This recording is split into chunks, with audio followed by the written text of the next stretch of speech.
अध्यक्ष महोदय, या प्रश्नाच्या अनुषंगाने एक सब प्रश्न आदरणीय मंत्री महोदयांना या ठिकाणी मी विचारतो।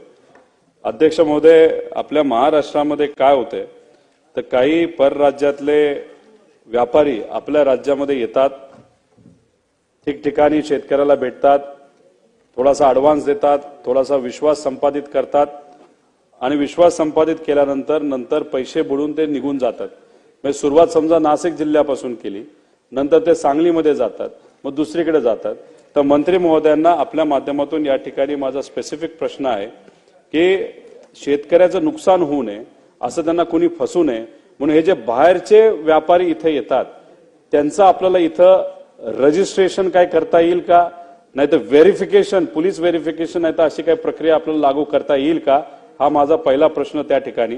आणि दुसरा, ज्या ज्या शेतकऱ्यांचे पैसे आतापर्यंत ज्या ज्या उत्पादनाचे तिथं बुडलेले आहेत त्याचा एक सर्वे करून त्या सर्व शेतकऱ्यांसाठी न्याय देण्यासाठी एखादी पॉलिसी आपल्याला करता येईल का, असे दोन प्रश्न अध्यक्ष महोदय या ठिकाणी माझे आहेत।